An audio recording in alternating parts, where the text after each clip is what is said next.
Halo teman-teman semua, pernah nggak sih ngerasa perjalanan iman kamu itu kayak lagi lari di treadmill? Keringetan sih ya, sibuk juga ya, tapi kok rasanya nggak maju-maju ya? Nah hari ini kita bakal bedah bareng-bareng peta pertumbuhan rohani. Bukan sebagai garis finish yang harus dikejar, tapi sebagai sebuah petualangan seru seumur hidup bareng Tuhan. Coba jujur deh, pernah nggak kamu ngerasa imanmu itu kok ya gitu-gitu aja? Datar banget, doa rasanya jadi rutinitas, baca Alkitab cuma sekedar centang checklist, dan kayaknya nggak ada kemajuan apa-apa. Kalau kamu pernah ngerasain itu, tenang, kamu nggak sendirian kok, dan pembahasan kali ini pas banget buat kamu. Oke, jadi ini dia peta perjalanan kita hari ini.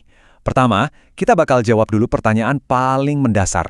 Kenapa sih kita harus bertumbuh? Terus tujuannya apa? Jawabannya, jadi serupa Kristus. Abis itu, kita lihat perjalanannya, dasar-dasarnya apa, dan yang paling penting, gimana langkah praktisnya.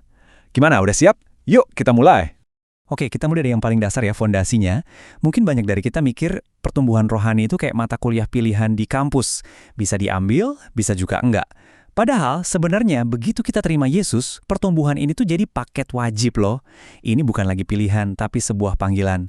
Proses seumur hidup buat mengerjakan keselamatan yang udah kita terima sebagai anugerah dari Tuhan. Coba deh kita perhatiin kata-kata yang dipakai di sini. Alkitab nggak bilang, ya udah biarin aja akarnya tumbuh sendiri kan? Tapi, hendaklah kamu berakar dan dibangun. Ini tuh kalimat perintah, aktif. Artinya apa? Pertumbuhan rohani itu butuh partisipasi kita. Nggak bisa otomatis kejadian gitu aja pas kita lagi diam. Terus, hasilnya apa sih kalau kita beneran berakar? Pertumbuhan yang sejati itu, ya bukan soal seberapa banyak ayat yang kita hafal, tapi lebih ke seberapa kuat sih iman kita pas lagi ada masalah. Seberapa dewasa kita nanggepin orang lain. Hati kita lebih gampang bersyukur nggak? Dan yang penting, ada nggak buah nyata yang dirasain sama orang-orang di sekitar kita?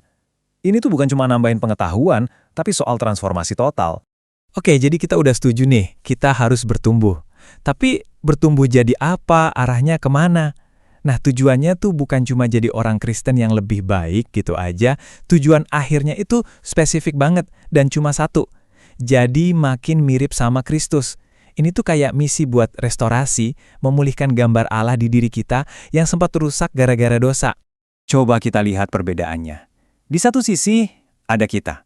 Kita kan diciptain segambar sama Allah. Tapi gara-gara dosa, gambar itu jadi kayak retak, burem gitu. Nah, di sisi lain, ada Yesus. Dia ini gambar Allah yang sempurna, yang utuh, yang jadi blueprint kita.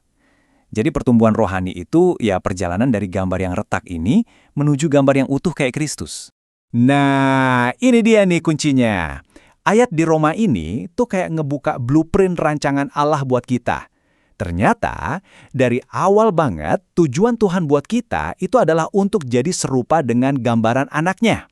Jadi jelas banget kan, panggilan kita tuh bukan cuma sekedar tahu tentang Yesus, tapi untuk jadi seperti Dia. Oke, sekarang kita ngomongin prosesnya.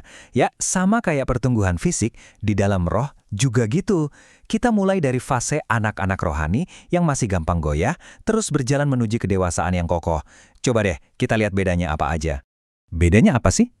Coba bayangin deh, anak rohani itu kayak perahu kertas. Gampang banget keombang-ambing sama ajaran aneh-aneh, dan fokusnya ya ke diri sendiri aja. Sebaliknya, orang yang dewasa rohani itu kayak pohon gede yang akarnya kuat. Dia kokoh dalam firman, peka sama suara Tuhan, dan bahkan bisa jadi tempat berteduh buat orang lain. Nah, pertanyaannya balik ke kita. Kita mau jadi yang mana? Tapi, dalam perjalanan jadi dewasa ini, ada satu jebakan yang bahaya banget, ketidakseimbangan. Jebakan yang pertama, itu pas kita punya banyak banget pengetahuan firman, tahu banyak kebenaran, tapi lupa sama yang namanya kasih. Hasilnya apa coba? Hasilnya, ya kita jadi orang Kristen yang kaku, dingin, dan gampang banget ngejudge orang. Nah, ada juga jebakan kedua, kebalikannya. Penuh kasih, tapi nggak punya dasar kebenaran yang kuat. Jadinya gimana? Ya lemah, gampang kompromi sama dosa, semuanya ya udahlah yang penting kan kasih. Jadi kedewasaan sejati itu ada di tengah-tengahnya, di keseimbangan. Pas kebenaran firman sama kasih Kristus itu jalan bareng bergandengan tangan. Inilah yang Yesus tunjukin dengan sempurna dan ini juga arah pertumbuhan yang benar. Oke, kita udah tahu kenapa kita perlu bertumbuh dan kemana arahnya. Sekarang pertanyaan terbesarnya, gimana caranya? Fondasinya apa? Terus proses sehari-harinya tuh kayak gimana? Dan jawabannya tuh Sebenarnya simple banget, tapi sering banget kita lupain. Dasarnya tuh cuman satu. Ayat ini negasin banget, satu-satunya fondasi itu Yesus Kristus. Bukan metode gereja, bukan program pemuri dan yang keren, bukan motivator rohani favorit kita. Fondasinya itu adalah pribadi, yaitu Yesus. Terus prosesnya gimana? Yesus sendiri udah ngasih kuncinya. Tinggallah di dalam aku.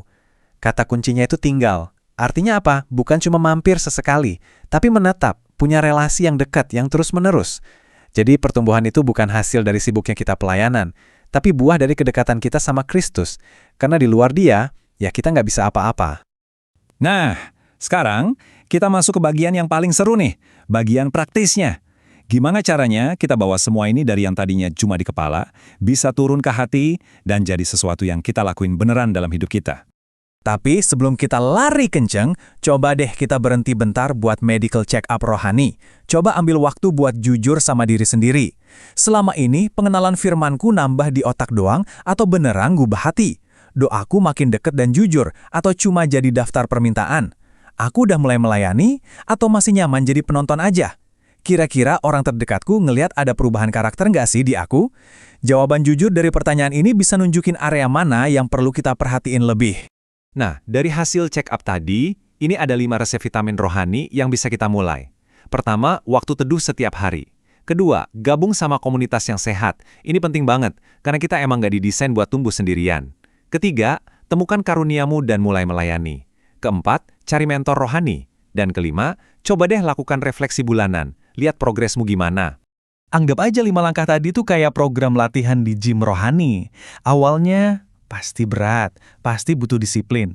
Tapi kan firman Tuhan bilang kalau latihan fisik yang gunanya terbatas aja kita lakuin, apalagi latihan beribadah ini. Gunanya itu buat segala hal.